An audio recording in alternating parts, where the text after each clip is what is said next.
Welcome to GamecockPod Live. For the next 3 to 4 years, I'll be committed to the University of... Okay, this is Rodgers again to the 25, 20, 15, 10. Rodgers scores! Jackie Bradley Jr. delivers for the Gamecocks. Lost it up, looking for Kelly. Touchdown! Can you believe it? And South Carolina is sending shockwaves through the SEC. Frederick! Plays it in at the buzzer! That's a win! Unbelievable! I don't believe it! And now, live from Studio 54 of the GamecockPod Studios, here's the Cockfather himself, Keith Alsep.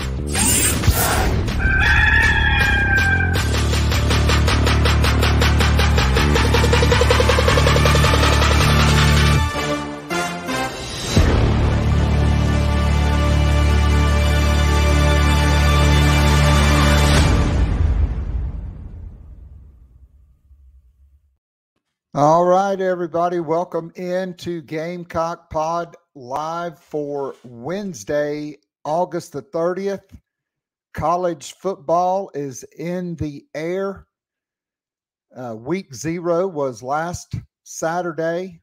A lot of good games, a lot of games that went down to the wire outside of Notre Dame and Navy.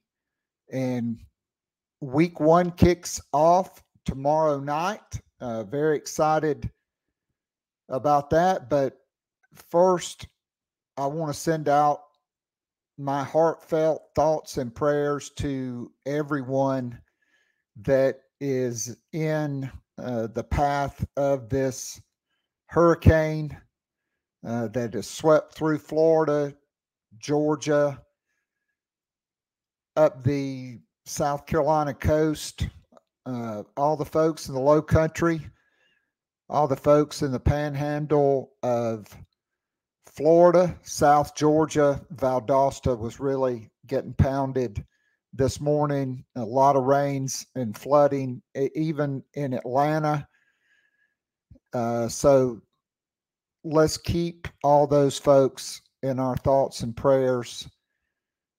Sometimes there are a lot bigger things than college football. I checked in with my uncle who lives in Warner Robins, and they were getting wind and rain, but a lot of people in North Florida and South Georgia are going to be without power. A lot of people are going to lose everything they've got. And so let's keep all those folks in our thoughts and prayers for sure. All right, let's get to our Nana's Porch news, notes, and headlines brought to you by Nana's Porch, the award-winning full-service catering company servicing the greater Charlotte, North Carolina area. Whether it is a banquet, a corporate event, a wedding, a big backyard bash with the whole hog barbecue, Nana's Porch has got you covered. You want to bring in a food trailer, maybe for a fall event.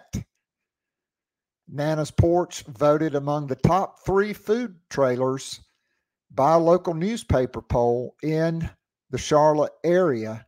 Check them out at nanasporch.com, NANASPORCH. And a big shout out to my good friend Chris Payne, who is the owner-operator of Nana's Porch. Their pimento cheese, as we all know, was voted number 1 by the North Carolina Specialty Foods Association in the meat and cheese category. This year, last week, they won both first and second place. Both flavors of pimento cheese, which I have tried, and they're both delicious. The smoky jalapeno pimento cheese voted number 1, and this is different from your normal jalapeno pimento cheese because they smoke the jalapenos. They don't just cut them up and put them in there. It kind of takes a little bit of the sting out and adds a little flavor. So give that a try. That was voted #1 by the North Carolina Specialty Foods Association. And then their regular flavored pimento cheese voted #2. So congratulations to Nana's Porch and my good friend Chris Payne. All right, so yesterday the NFL, it was cut down day. Some good news and bad news for the Gamecocks.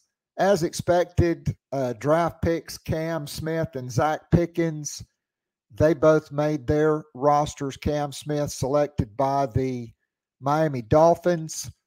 I think he may be in the starting lineup on opening day for them. Zach Pickens made it with the Chicago Bears. Kind of a shock. Darius Rush, who was the third player off the draft board, he was cut by the Indianapolis Colts as kind of a head scratcher, but I've been checking on social media and basically every fan base out there is screaming for their team, whether it's New England, Pittsburgh, Tampa Bay, Kansas City, fan bases all over the NFL screaming for their team to claim Darius Rush. And so I will not be shocked in the least if he is not picked up on waivers. And if not, I could certainly see Indianapolis bringing him back on the practice squad. Some good news for other Gamecocks. Javon Gwynn, who was a 7th-round pick by the Atlanta Falcons, he made the roster. He may be their backup center, and he can play guard as well.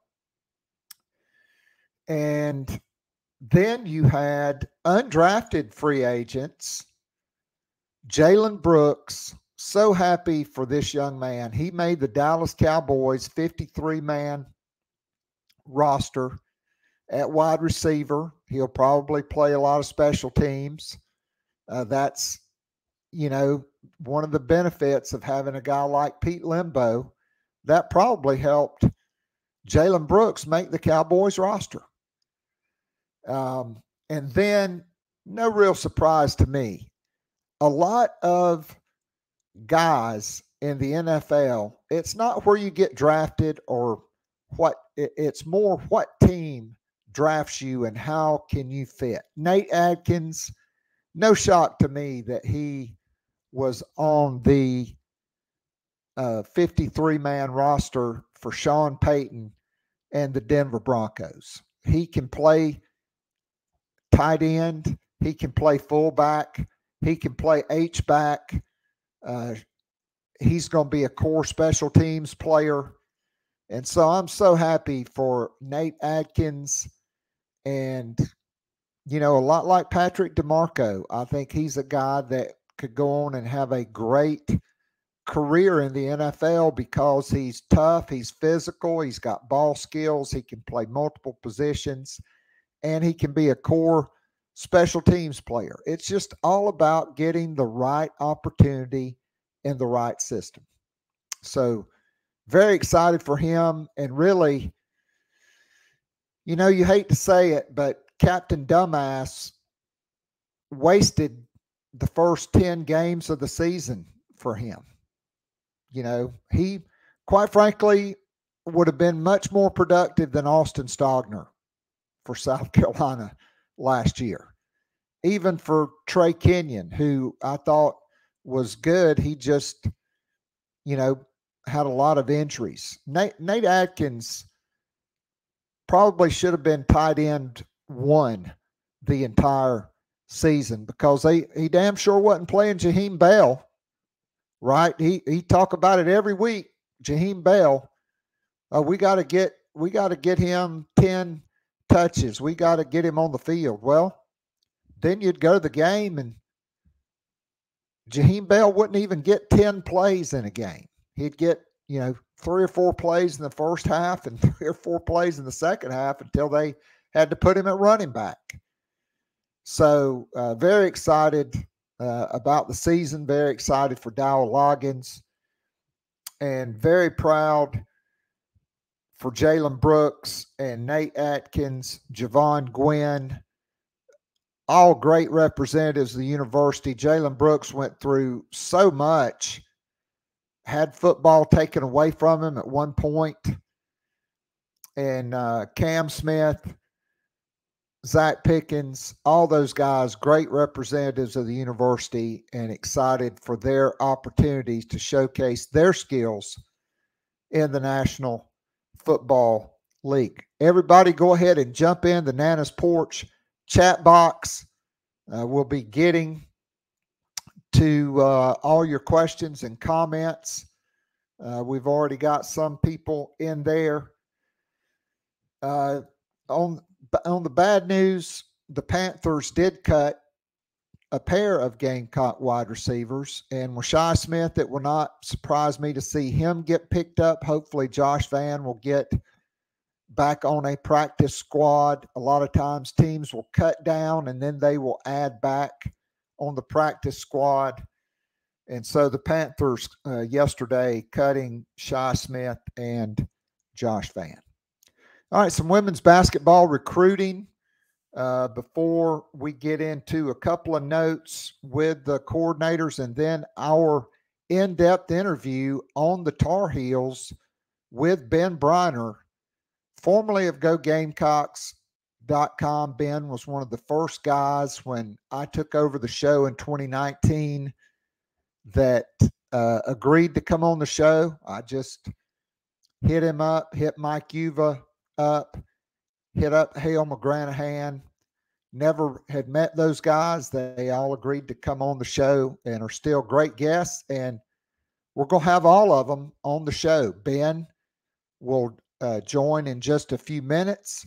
Tomorrow we will have Hale McGranahan breaking down the game and talking a little recruiting, as both teams will probably have prospects in the stands and on the sidelines in the pregame for this contest. And on Friday, we're scheduled to have Mike Uva, a two-time Emmy winner, now at GamecockCentral.com. So ESPN just revised their rankings. Yesterday it was announced South Carolina made the Final Four, along with North Carolina, Louisville, and somebody else. I didn't write it down. For Adele Tack, who is a 6'5" post player from Grand Prairie High School in Grand Prairie, Texas. She's one of the true post players in the class. She's ranked number 24 by ESPN, ranked as high as number 6 by ProspectsNation.com. Sarah Strong, now the number 1 player, according to ESPN. I still think it's Joyce Edwards. I don't understand what happened there. And so Adele Tack will visit South Carolina. The Gamecocks, I think, have an excellent opportunity to add her. Other prospects the Gamecocks are on in the revised ESPN rankings. I'm just going to give you the ESPN rankings for today. Of course, Camden's Joyce Edwards is really the best player in this class and in the country. Kennedy Smith, a 6-foot wing from California, now up to number 6. Justice Carlton, a 6'2" forward from Texas, coming in at number 7. Jordan Lee up to number 8. She's a 6'1" wing player from California. Maddie McDaniel, South Carolina point guard commitment, comes in at number 12. And then Adele Tack at number 24, number 6 by Prospects Nation. So very excited about that. We'll have notes from the coordinators after our interview with Ben Breiner. But yesterday I'll put this in the much ado about nothing category. Shane Beamer called his team out. They didn't have a great practice, okay? It's not unusual when you go through a physical summer and then a grueling, grinding training camp. Fall training camp is a grind, okay? You're going to have a couple of off days because you're just going to be drained mentally and physically. And so he called out the team. He got asked about it 3 or 4 times. I think he was sending a message. Dowell Loggins today said it was an average day, but they had a much better day in practice today in preparation for North Carolina. This is not like the last 2 openers. Shane Beamer said it. This is not like playing, Illinois State or Eastern Illinois State, whoever it was 2 years ago, and then Georgia State last year. Maybe it's just Eastern Illinois. You're playing a top 20 team with one of the top 2 or 3 quarterbacks in the country with a high-powered offense and a very talented defense, and you're facing a Hall of Fame coach in Mack Brown. And this is a revenge game for North Carolina because South Carolina took them out behind the woodshed the last time they played, right? 38-21 Gamecocks rushed for over 200 yards. Kevin Harris just wore them down. DeCarian Joyner had the game of his life. They caught North Carolina completely off guard. That's not going to be the case. Jay Bateman's no longer the defensive coordinator. Gene Chizik is, okay? He was Mack Brown's defensive coordinator when they won the national championship. It's his 2nd year. They are going to be improved. They returned their top 4 tacklers on defense, both their inside linebackers, one of their safeties, and then their nickel in DeAndre Boykins. And they got a lot of talented guys that were all had 4 and 5 stars beside their name on their defensive front that are veteran players now. And so Shane Beamer called his team out and got their attention. They bounced back today. And I was glad to see Dowell Loggins talk about that. But when you go through that grind, I mean, let's face it, you heard the players talk about this was the most taxing, most physical summer they've had under Luke Day. Then you get a weekend off, and then you go into fall training camp, okay, with a new offensive coordinator and with a defensive coordinator who's kind of on the hot seat a little bit, particularly when it comes to stopping the run, okay, and you're going to play a lot of young players. It's been a grind. And when you finally get through training camp and you come back in and you're going against a scout team for the first time, you're putting in the game plan for really the first time. It's game week. You're excited about that. You kind of, I guess they just looked ahead a little bit, weren't mentally as sharp as Shane Beamer would like, and he called them out. And he definitely got their attention because they bounced back and had a much better day in practice today. One note from Clayton White, he said Mo Kaba is back healthy and considers him a starter. I don't know if that means he'll roll out with Stone Blanton or if it will be Debo Williams, but I think South Carolina's got 4 starting quality linebackers in Stone Blanton, Debo Williams, Mo Kaba, and Pup Howard. And it's going to be incumbent upon those guys as well as the defensive front who may be without, JT Gear to start the season.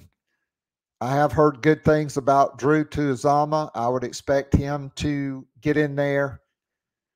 I'd expect Tonka Hemingway to play a little at defensive end as well. So we'll have more notes after our interview with Ben Breiner. All right, so today we're proud to welcome in a new sponsor Gamecock Pod Live now powered by MyBookie.ag, the exclusive online betting partner of Gamecock Pod Live. Football is back, and so is winning season at MyBookie.ag. NFL, college football, they've got a brand new cash out system that gives you options to bet and win all season long. If the first two legs of your parlay hit, cash out early. Use those funds on another bet or let it ride at a chance to get a bigger payday. I've already got my parlay picks in. Okay, you can use early cash outs as a tool to stay in control of the action at mybookie.ag. So to get started, go to mybookie.ag now, register for an online free account. When you're ready to make your first deposit, just use the promo code Gamecocks50 to grab a welcome bonus on the house.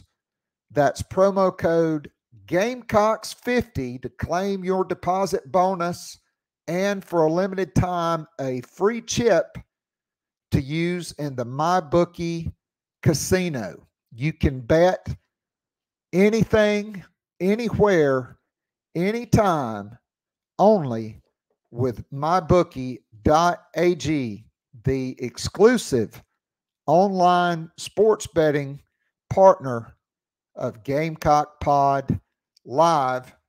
I've got my parlay picks already in. I've got Utah -4 against Florida, Minnesota -7 hosting Nebraska.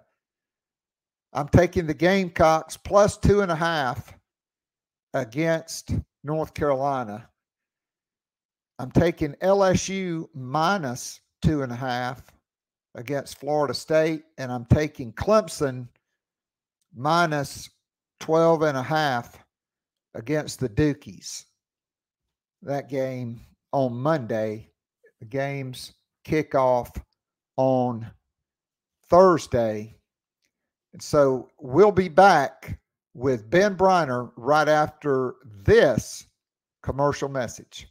If you enjoy listening and watching the free Wednesday show, now live streaming on YouTube, and would love more Gamecock Pod daily, join our growing Gamecock family by becoming a monthly or annual subscriber. You'll be able to listen to the show every day of the week and listen to guests like J.C. Sherbert, Hale McGranahan, and John Whittle from thebigspur.com, Colin Taylor and Mike Yuva from Gamecock Central, Emily Adams from the Greenville News, Ben Portnoy, Michael Lanana, and Jeremiah Holloway from GoGamecocks.com, Michael W. Bratton, the host of That SEC podcast, and many, many more.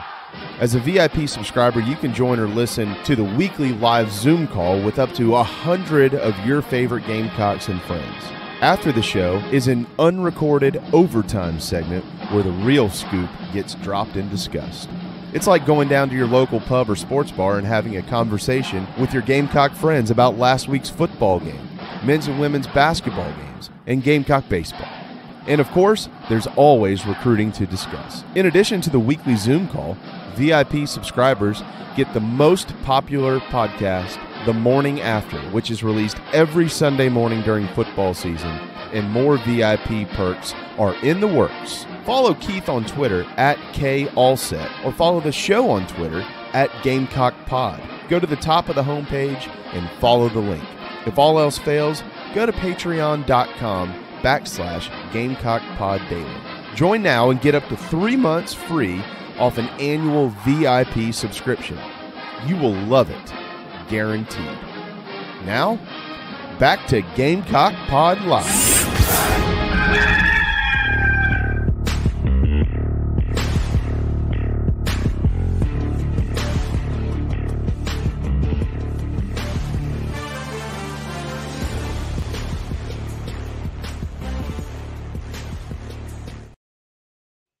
All right, great news. Darius Rush already picked up by the Kansas City Chiefs. All right, let's go to my interview with Ben Breiner, formerly of Go Gamecocks, now at thebigspur.com. And we are back on Gamecock Pod Live, and we welcome back into the program Prime Ben Breiner, the original Ben from Go Gamecocks, now at thebigspur.com, breaking it all down on video with analytical commentary. Ben, college football, oh, how we've missed her. She's finally back. How are you, my friend? I am good. There was something that made me feel just so alive about watching the exciting end to a Hawaii Vanderbilt game at about 1 a.m. on a week 0 Saturday. Surprisingly good game, and just being like, oh yeah, that's the stuff. I desperately want to go to sleep, but also it definitely is the stuff. I mean, there were some really close games on week 0. I mean, it was really nice to, not be treated other than the Notre Dame Navy game. Most every, game, obviously Jackson State, they boat raced the Fighting Buddy Pews, the final edition. But the FBS games were very, very competitive. I mean, I thought Vandy, they were up 35-14 and kind of took the foot off the gas. Hawaii scored a couple of late scores and made it interesting. Kind of like North Carolina and Appalachian State last year. Yeah. That one, it just kept going and going and going, 63-61. And so Shane Beamer spoke to the media yesterday. He was not pleased. He sent a message to his team, I thought very purposeful, very public, that they need to have a better week of practice. Says Juice Wells is playing, compared him to Roy Hobbs from The Natural. I don't. Isn't Roy Hobbs on one leg in The Natural? No, so he had gotten shot early in his career by a woman with a silver bullet, and it was in his side. They couldn't remove it, and so then Kim Basinger's character poisoned him at the behest of the owner of the ball club, and it put him in the hospital. And of course, he miraculously comes out and is bleeding because the silver bullet is eaten through the lining in his chest. And of course, he hits the home run and breaks all the lights. And they win. And then he and Glenn Close and their son live happily ever after out on the farm. I'm starting to be worried about what happened to Juice Wells after this story. Poison shot. I don't think Juice got any of those things, but I do think there's an undisclosed lower body issue that I think there's a lot of gamesmanship going on.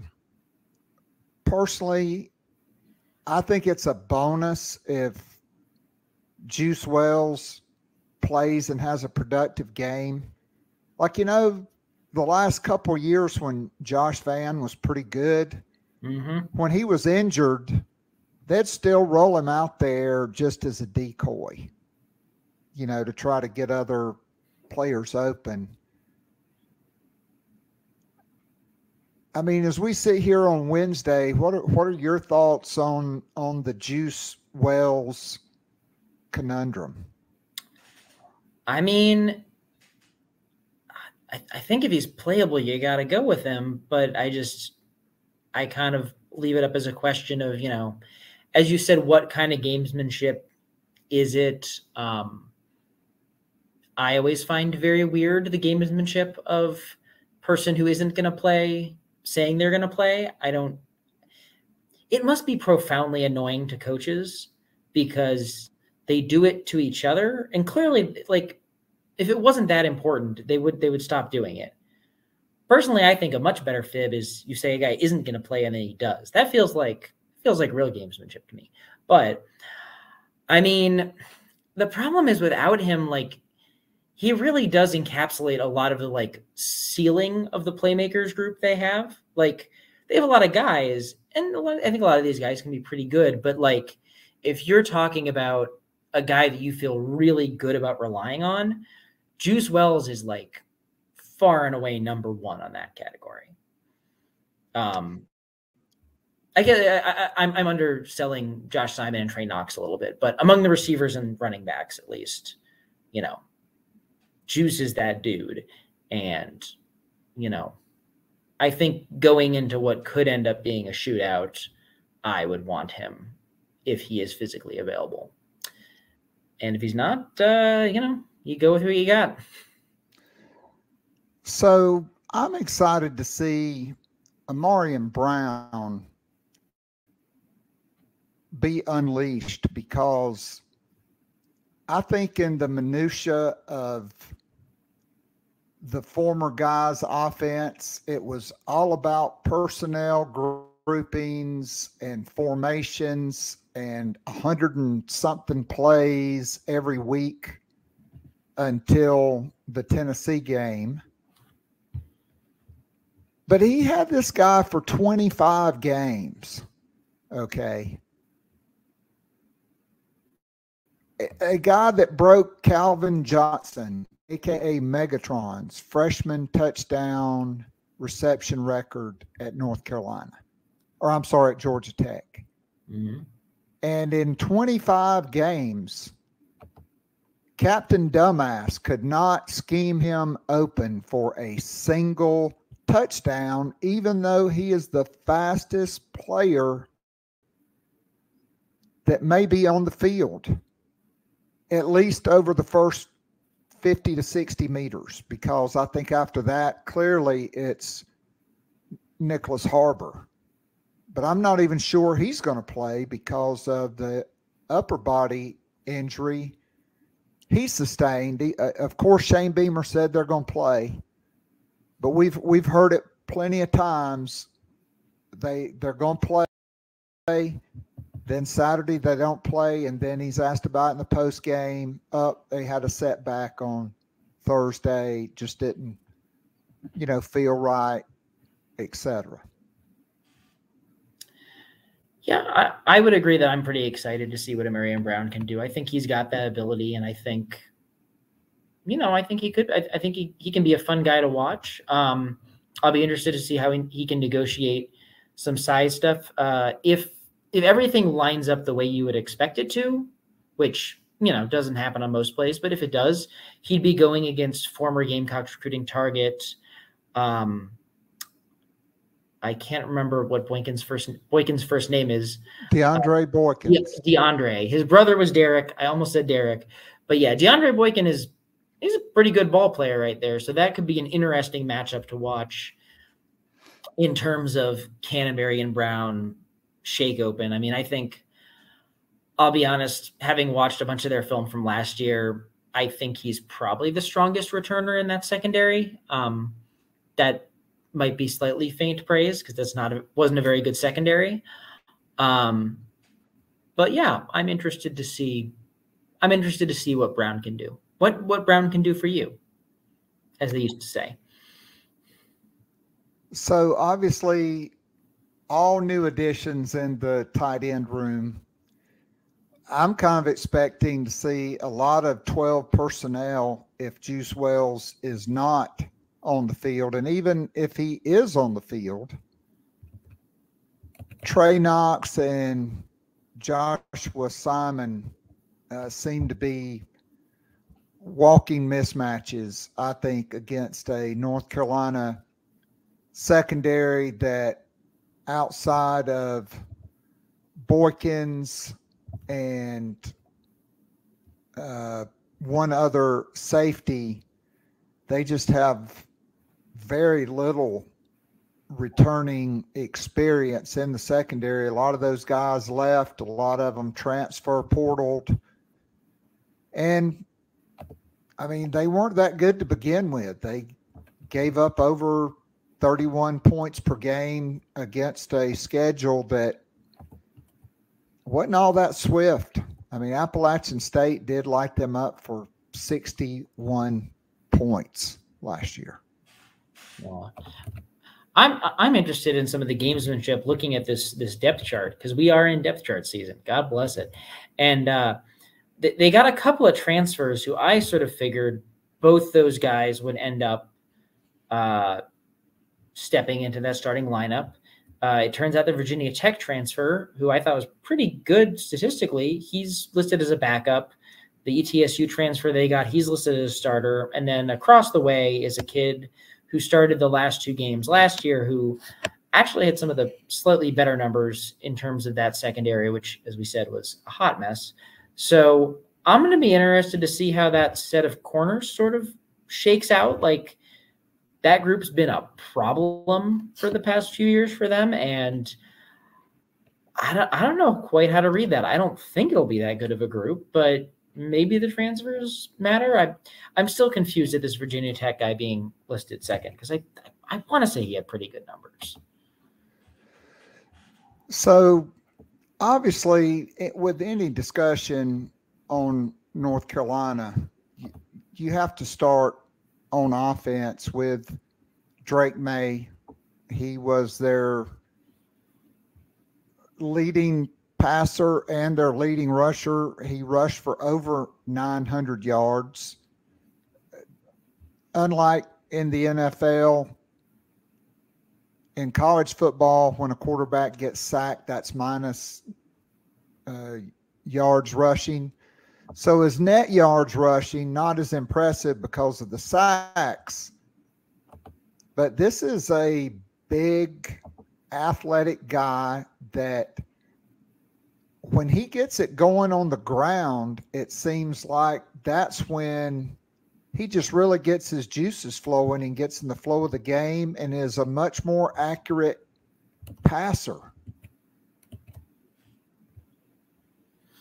Yeah, I'm going to be interested to watch how he functions in this new offense they've installed, because I don't want to sound like a hater, but I'm gonna. I watched way more UNC film from last year than I should have. And the more I came away from it, the more I kind of thought, is this guy in some ways a product of that offense? And I don't mean to say like he's a bad player. He's a good player. But there was a lot less consistency than I expected. There was a lot of – that offense generates an unbelievable number of open dudes. And Phil Longo is not walking through that door. So I am very, very interested just to see like – and it's not even like – I remember going back to Deshaun Watson from Clemson. Deshaun Watson could have these spates of being a little inconsistent. He would sort of miss open passes, and then he would put a 40-yarder on an absolute dime, and the corner would sort of turn around and shrug because it was so perfect. And Drake May doesn't totally have that. So I'm going to be really interested to see how that is because, and you know, this could just be me expecting too much, but I watched his film and I was like, I thought I'd be more impressed. Now, granted, he's had another offseason. He's a good player. He's a very good player. But there's a part of me that kind of looks at that and wonders if there might be a little bit more in the way of growing pains than a lot of people expect out the gate for him. So Phil Longo, more of an air raid concept kind of guy. Now Chip Lindsey, more from the Gus Malzahn, which could be like early Bo Nix. RPOs, a lot of RPOs, a lot of quarterback run, QB run. There was actually a moment I felt very in tune and empathetic with one Shane Beamer, because he was talking about the film prep where he was like, yeah, we watched some Troy and some UCF and some, I might have said Tulane. He said somewhere else, and all I could think was, I hear you, brother. I hear you. Because I had to try to figure out something about Chip Lindsey's offense, and it's difficult because he had the Troy run, but, you know, he was okay with someone else's players and then bad with his own players. And then he went to work with Gus again. And, you know, Gus doesn't exactly take a back seat in play calling. That's not what Gus Malzahn likes to do. So I would not have liked to be the GA trying to break down this film, because they probably just dumped just a bucket full of it in front of those kids as soon as spring ball ended and said, all right, start looking. So conversely, on the other side, there is zero college film of Dowell Loggins in college football. This will be the first time he has called a college offense. You know, I'm of the belief, right? Like generally, college coaches, they go to the NFL, they struggle. NFL guys come to college, they usually do really well.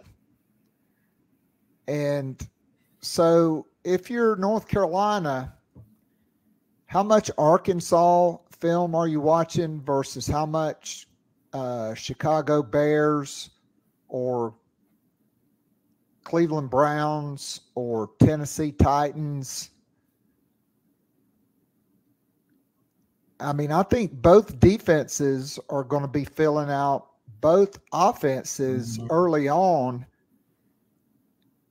I think the big key for South Carolina, though, is particularly if Tez Walker is not available, is you've got to stop the run. North Carolina's best players, other than Drake May, who was their leading rusher, they still have three really good running backs. Their tight ends are okay. Their wide receivers, kind of pedestrian. I mean, some of these guys, J.J. Jones from Myrtle Beach, he was a four-star guy that Brian McClendon didn't like, which probably tells me he's really good. Guys that Brian McClendon passed on, like Joshua Downs and Jalen Hyatt, turn out to be pretty good in college. I forgot they passed on Downs. Yeah, that's I'll be interested. I'm going to be interested in watching that receiver room feel its way out, because, you know, looking at outside of Tez Walker, they added a Georgia Tech transfer who I think is pretty good. J.J. Jones, as you said, he could be a quality guy. Just looking across kind of the rest of their depth chart, Kobe Paysour was okay for them. A little weird that I thought Nate McCollum would have jumped him. Gavin Blackwell and Andre Green, I don't even know if they've made that much noise in my preview article. So, yeah, it'll be interesting because, again, their receiver room is a little like their defense. Some interesting transfers, a lot of stars, not much in the way of being proven. So defensively, North Carolina, or let's just stick with offense, because I think most people think this is going to be kind of a shootout. Yesterday, Shane Beamer, I thought Phil Kornblut asked one of the best questions of the press conference. You know, that basically Drake May gets about 90% of the conversation in this matchup. Spencer Rattler not getting a lot of preseason love for the most part. And you could tell that kind of irked Shane Beamer. Mm-hmm. And so, you know, by all accounts, Rattler has been really dialed in. I think South Carolina, I would give North Carolina the edge at running back, clearly. I mean, you don't know what you've got because Takarian Joyner's never played a game at running back, although he has been a running quarterback most of his entire life. Juju McDowell, to me, is just not big enough to sustain second team the entire season unless you're just, motioning him out of the backfield and getting him the ball in space. North Carolina, like I said, they have, British Brooks. He broke off that long run in the bowl game. And 2 years ago, last year, it was Elijah Green who was their leading rusher. Omari and Hampton, all of these guys, South Carolina recruited Green and Hampton. But the playmakers at tight end, Xavier Legette, Amari and Brown, Juice Wells, if he's healthy, Spencer Rattler. I think South Carolina has the firepower to really, put points up on the board, particularly in tempo against a Gene Chizik defense that just was not very good a year ago. No, they were not. Before I talk about that defense, I'm going to say, again, having watched modest amount of video on all these guys, I like that Hampton kid. That Hampton kid is big and he runs tough. If I was South Carolina staff, I would be most worried about him. I think Green is good, but not necessarily. He didn't have that many pop plays. I would compare him to some of those South Carolina backfields they've had in recent years where they have a lot of solid players, but maybe not that many that make your eyes go wide. Green feels a little like that, whereas Hampton, this isn't exactly an apt comparison, but those moments when Brandon Wilds really was rocking. Hampton reminds me a little of that, where you're just like, oh, this guy. I don't know why this guy didn't get more carries. That guy can ball. But yeah, that defense I'm going to be very interested to see, just because it's been such a weird transition for that group where, Mac Brown staff comes in with Jay Bateman. They were actually, for a Larry Fedora recruited squad, they were pretty solid that first year. They were a little below average, but not terrible. They were acceptable. And then, it got worse that second year. That third year when, Takarian Joyner and why am I blanking on the grad assistant who became a quarterback? Colonel Zebuliah Melvin. Yes. Zebulon and Joyner absolutely eviscerated that defense. And last year, first it's notable that this entire defense is basically the defense the Will Muschamp staff dreamed of building, because, man, in writing about this team, the number of kids that I have had to be a target that Will Muschamp staff desperately wanted but did not land. And they just ain't it. They at least last year, they got pushed around. Their ability to take angles coming out of the secondary was just brutal. They didn't win a lot. I guess I would call the point of attack of a tackle. That moment when either an offensive player gets stopped or they fall ahead for 3 yards. UNC gives up a lot of those fall ahead for 3 yards type plays. And I don't, if South Carolina is moving, is in sync, is playing close to where they're capable of, it's going to be a long day.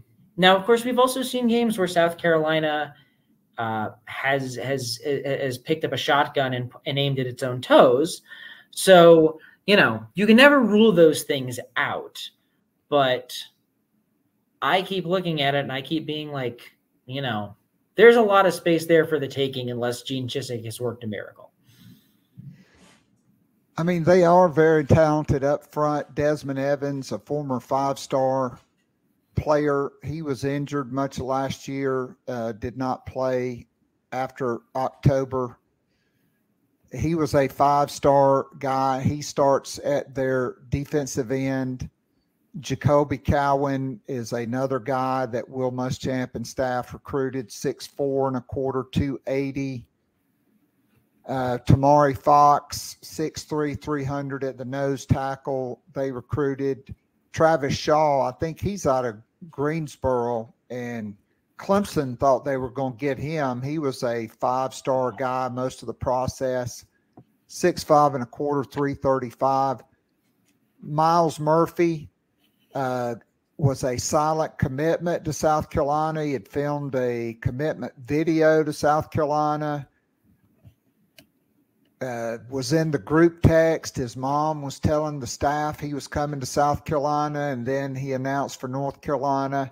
He's a senior, 6'4" and a half, 310. Javari Ritzie is a big kid, I think, from right outside Winston-Salem, 6'5", 295. Kedrick Bingley-Jones, the notorious KBJ, 6'4", 305. South Carolina heavily recruited all of these guys. Mm-hmm. And there's a couple more guys that were big-time recruits that I guess have moved on. Or maybe one of them I do think might have gone to Clemson. And then you've got at the Jack, Jabron Harvey, 6'2" and a half, 240, who's a guy Shane Beamer's staff recruited that picked North Carolina. And so there's a bunch of stars. I should say this. Beside these guys' names. I should say this. The Rucker kid, their starting Jack, I don't know how to pronounce that name, Kenyan. That kid is 6'1". He is not a big human, and he is easily the best player on that line. That kid has problem ability. Like that's going to be one of your guys to watch. Like he isn't the most consistent, which is kind of par for the course for everyone on this UNC team, but he, if someone's going to make life difficult on Spencer Rattler, number 25 is probably your guy. And he was like an impossibly low rated recruit, like outside the top 1,200. Yeah. I mean, he's kind of like a Keir Thomas, Aaron Sterling type guy, undersized, listed 6'1" and a half, which probably means he's, 5'11" and a half or 6 feet. They list him 265. Very disruptive. He is the starting Jack. And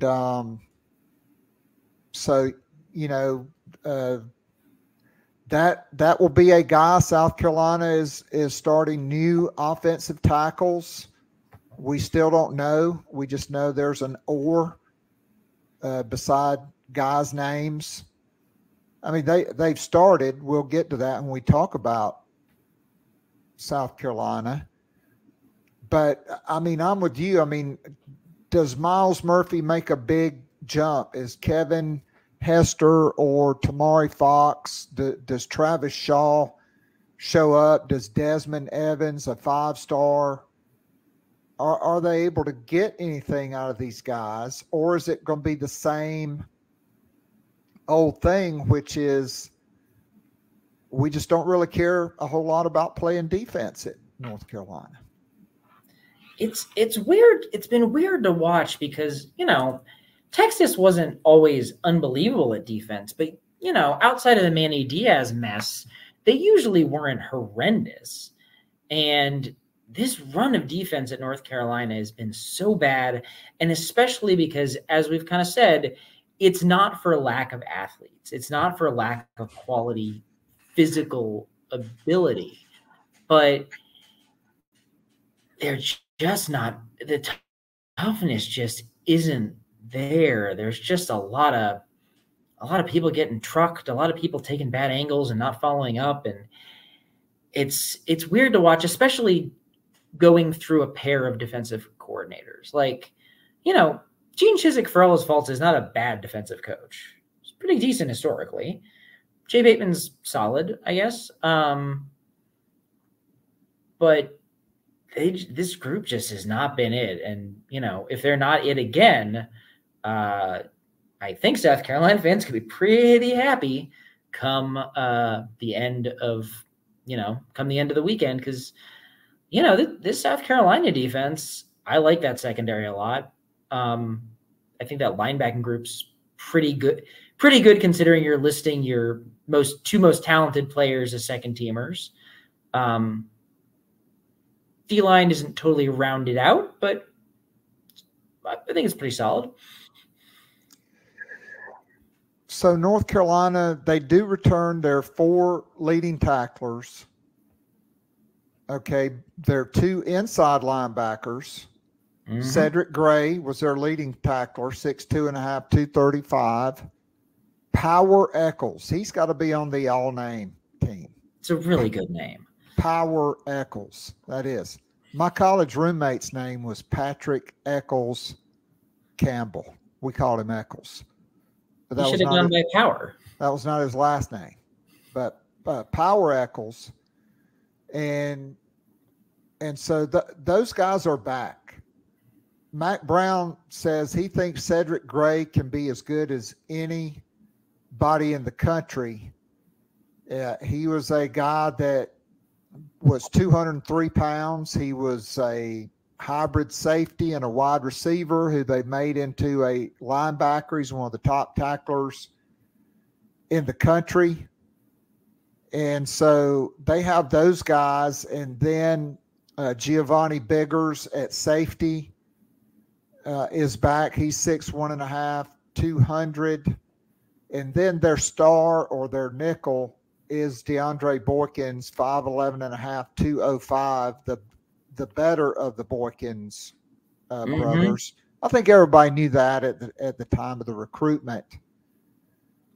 But, that was the story for South Carolina's defense last year. Nick Emanwari, your leading tackler at safety, DQ Smith, then down the line, other than Sherrod Green, you had a lot of secondary guys, and Jordan Birch, who everybody dismisses, even though no other defensive end in the Southeastern Conference had more tackles last year than Jordan Birch. A lot of Gamecock fans and a lot of people that have shows like mine don't think South Carolina's going to miss Jordan Birch. I kind of think they are. I mean, you hear Oregon's staff and Dan Lanning, who knows a little bit about defense, they're really talking up Jordan Birch. He was ranked as the number 4 transfer by The Athletic because he is 6'6", 290, and he was a 5-star guy. He was never going to be Jadeveon Clowney. But, man, he was really good. And, hell, he played both ways in the bowl game for South Carolina last year. Yeah, I think I'm interested to watch those linebackers because I think they're solid. I think they're better than some of the pairs that South Carolina has marched out over the past few years, but I think vibe-wise they're a little bit similar where they're guys who do the job. I think scheme-wise both of them are pretty good pass rushers, but I'm not sure how much of that is because they themselves are naturally good pass rushers, and as much that, if you have a good scheme and inside linebacker blitzes, you can create some havoc. I'm interested to see them. As I said, I like Boykins for his toughness. I think he's a good hitter. I don't know that he's a stud coverage guy, but he's decent. And then, the thing that people will say, they'll say, well, Team X won't miss player Y. Well, some of that's a function of how good was player Y, and some of that's a function of who's left. And I think that in some ways, South Carolina is going to miss Jordan Birch and Gilbert Edmond, in part because those were good ball players. Also in part because the players they've brought in are solid ball players. I think a lot of those guys haven't proven that they have as high a ceiling and maybe have a floor that could be close to the production they got from those spots last year. But I don't really know. Like, that's more of it. You know, a lot of people want to say, well, you're not going to miss that guy. But that's only because the next guy, that's only because you don't know what the next guy looks like just yet. I mean, you know, there were a lot of unbelievable wide receivers that South Carolina through the years didn't miss all that much because a new unbelievable wide receiver showed up. You know, South Carolina wasn't destroyed because Alshon Jeffrey was gone. That doesn't mean Alshon Jeffrey wasn't a flat baller. I mean, I agree. You know, you lost Ace Sanders and then you got Pharaoh Cooper. You know, you lost Pharaoh Cooper. You got Brian Edwards and Deebo Samuel. Also, we still historically underrate Pharaoh Cooper. And Shi Smith. So good. Yeah, they were pretty good. So let's look at South Carolina. So the offensive line, I would have never conceived that there would be 3 transfer starters game 1. I still don't know that it will be, but it could be. It does look like either Sidney Fugar or Jackson Hughes are going to start at left tackle. Nick Gargiulo will be at one of the guards. Ja'Kai Moore will be at the other guard. We know Vershawn Lee is going to be the center. And then it's Kason Henry or Tyshawn Wanamaker. Tyshawn Wanamaker's played a lot of football at South Carolina. I still think it's possible Jackson Hughes could play one tackle and Sidney Fugar could play at the other tackle. But to me, it's kind of, and you don't know, right, because of the gamesmanship. You don't know, well, we're just stacking it up this way, but this is not really the way it's going to be. You don't know who's really, once the media folks have been kicked out of practice, where guys have gone, right? Just like 2 years ago, DeCarrion Joyner in bowl practice before these two teams played the last time in Charlotte, every time the media was in there, he was lined up at wide receiver. And then as soon as they left, he put on a different color jersey and went to quarterback. And so I think we know what to expect from Juice Wells if he can play, from Amarian Brown, from Xavier Legette. Omega Blake, by all accounts, has had a great camp. Shane Beamer said they're still trying to work out who's 4, 5, and 6. I think, you know, it's going to be Eddie Lewis. It's going to be Elijah Caldwell. And I don't know, maybe it is one of those walk-on guys. Maybe it is Nicholas Harbor. Maybe they just play a bunch of tight ends. Because they can. And, you know, even with 3 wide receivers and a tight end, you can always motion DeCarrion Joyner out of the backfield because he's been a wide receiver. I mean, what are you expecting from Dowell Loggins offense? For me, I'm expecting tempo and kind of a bear raid kind of short, intermediate, and then pick your spots to take your deep shots? I honestly don't know. I think just because of the NFL stuff, I think there's going to be a little more traditional power running than people expect. But I imagine a lot of it'll be in that context of pairing with some of that deeper stuff. I'll be interested to see if they do some of that bear raid, those read routes where the receiver basically reads the coverage. If your defensive back keeps backing up, they just break it off. If the defensive back stays up in their face, they just run by him. So I'll be interested to see just kind of that. I'm heading in with an open mind.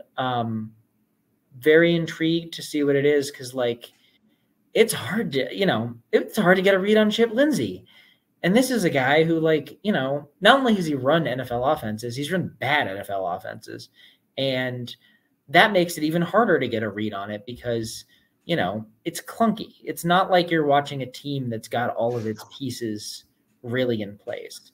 So I'm going to be interested in that. As you kind of said, that backup receiver, that's going to be a weird blend. Personally, I think it'd be very interesting if Omega Blake becomes a bit of a dude, because I'm a big believer in what I call talent activation, which is where you have a talented guy who doesn't get it for a while. And then when the coaching staff finally gets it to click, then that's something that gratifying is not the right word, but I always think those are fun stories. So I personally would think that would be very interesting. I'm a little less bullish on Nick Harbor just because I think playing wide receiver is really hard. And I think people if you're like a really good dyed-in-the-wool receiver, that transition can be a little easier because you're not in the middle of things. But if you're trying to like figure a lot of that out on the fly, and especially with the way that high schools can like ask less of kids, that I feel like the learning curve has gotten a lot steeper in those positions. I have distinct memories of I want to say it was the second McClendon year when they played App State and everyone was hurt, and they had a bunch of like talented young guys and just none of them played. Now some of them didn't turn out to be all that good, but it was like you just had a lot of guys that weren't really in that mix. So and then as you said about the offensive tackles, like if you'd said 3 transfers would start, I would have been surprised, only because one of them was a walk-on from Charlotte who was pretty up and down, and the other one, the spring reports were not so good about Fugar. But, if they're confident enough to move Ja'Kai Moore inside full-time, then that probably tells me something. Obviously, the last thing you want is a repeat of the offensive line element of the UNC opener in 2019, where they went in with a group and one game later had benched 2 people and moved someone else. But, I'll be interested to see if Cates and Henry plays at all. That's one that I'm kind of curious about. Like, I think Tyshawn Wanamaker, probably not the highest ceiling guy, but we've watched him play and he's played well. I mean, at times he hasn't been perfect, but he's been functional. And a lot of the time at offensive line, you need functional. Lord knows we've seen some not so functional situations. But yeah, with Loggins, I'm just kind of along for the ride on this one because it's a blank canvas, and we're about to learn a lot about his personality as a play caller. And I think it'll be interesting, and I think it'll stay interesting. All right. So as we start to wind it down here, give me your 3 keys to the game for South Carolina, and then your prediction. 3 keys to the game. First key is someone in the South Carolina run game has to be able to do damage. Like, if this ends up being a game where Spencer Rattler has to throw 45 times, I wouldn't be the most excited for them, just because it means that there's an area that South Carolina could take advantage in that front 6, and South Carolina isn't capable of doing it. The second thing I would say is just being able to corral Drake May and take advantage of his miscues. Like, unless he's gotten a lot more consistent from last year, like, there will be some sprays. There will be some missed passes that are open. And the way that you give those back, 2nd and 10, and then you have a missed tackle, or, you know, you miss a crosser, whatever, and you give up 15. So not allowing that kind of stuff to happen. So, you know, not allowing him, he wasn't that big play of a runner last year, but like not allowing him to get loose for that. And then the last one, which I think as long as Spencer Rattler is around, almost every game I'm going to end up saying Spencer Rattler has to be consistent, good Spencer Rattler. Like, you know, last year we saw highs and last year we saw lows. We saw he's so dang talented that a lot of the time he can let the other stuff kind of slip because he's so good. He's so physically good and believes so much in himself that he can do a lot, that he can get himself into trouble. So if he's throwing on the run in the right spaces and he's making those throws, you know, I remember early in last year, there were a couple where he would throw on the run and he would just heave it over someone. And, you know, a couple of games early could have changed if he had not, if he had been a little more under control. So seeing that one. In terms of what do I expect from the game? It's a hard one to pick because there's so many unknowns. I think I'm picking South Carolina to win. I'm feeling like not a 3-point game, a little bit more, maybe 5. So maybe like a 38-33 kind of game. Don't ask me how UNC scores 33. I left math classes a long time ago, but that's kind of where my brain is. Just like, not exactly a full-on shootout, but definitely like a higher scoring, get the blood pumping a little bit kind of game. So that would definitely hit the over if anyone is placing one of the side bets on mybookie.ag, which is the official online gaming sponsor of Gamecock Pod Live this year. I think there's like 140 different side bets you can make on a game in addition to just picking the line. And so I'm kind of with Brad Crawford here, who I had on last Wednesday. I think the wrong Carolina is favored. I think North Carolina is soft. I think from conversations with my good friend Brad Lawing, who has a couple of very good friends on that coaching staff that have worked with Mac Brown, they just feel that, you know, late Texas era softness creeping in. I like South Carolina. I don't know why. Maybe I'm a homer, but I do think South Carolina cares more about defense. And I do think South Carolina is better in special teams than North Carolina. That's 2 of the 3 phases. And then you just hear about the relationship between Dowell Loggins and Spencer Rattler and just how locked in he has been. It just feels like this is why Spencer Rattler and Juice Wells, even though, bless his heart, he may not play, this is why they came back, were for moments like these, moments like Tennessee and Clemson last year and at Kentucky. It is for the big games. And so I like South Carolina because I think they're the more physical team. And I mean, Gene Chizik was a national championship defensive coordinator for Mac Brown at Texas. Of course, they mostly won because they had Vince Young. I think a lot of people forget about that. It wasn't like the Big 12. You were having a lot of 14-9 games out there. But I like the Gamecocks. So tell us what you got coming up on thebigspur.com this week in your preview. Well, I have a full breakdown of UNC. Actually, probably after this, I got to sit down and go through their depth chart and see if there's anything that last year's film didn't portray that camp has maybe changed up. We'll have that, I believe, Thursday, and then I'll have coverage from Bank of America Stadium, helping out. Gonna see all the old folks, figure some stuff out there, and we'll wrap up what.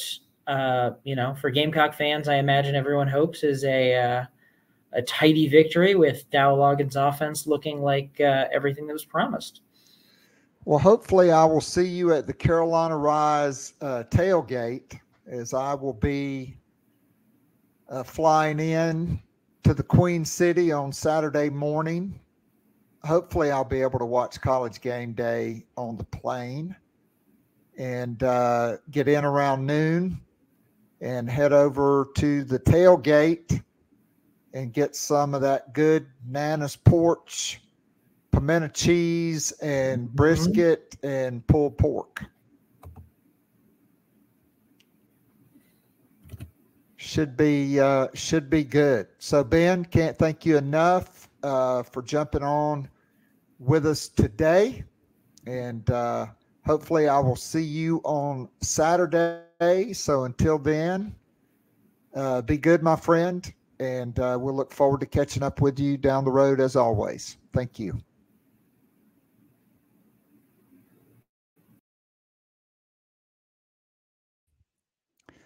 All right, that was my interview with Ben Breiner. All right, so that is going to be a wrap. Special thanks to mybookie.ag, the exclusive online betting partner, sports betting partner of Gamecock Pod Live.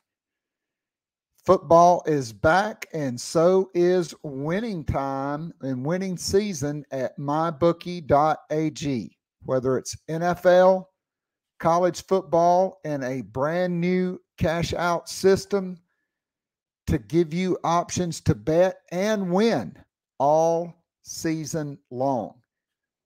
First two legs of your parlay hit, cash out early and use those funds to make another bet, or let it ride for the chance at a bigger play. I already told you guys the games that are in my parlay for this week.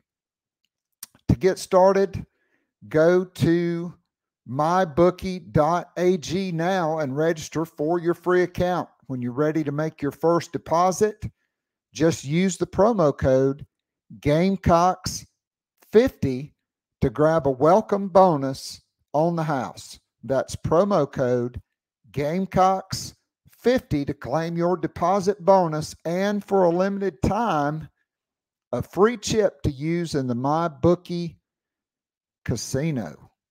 You can bet anything, anytime, anywhere, only with mybookie.ag, proud sponsor and exclusive online sports book for Gamecock Pod Live.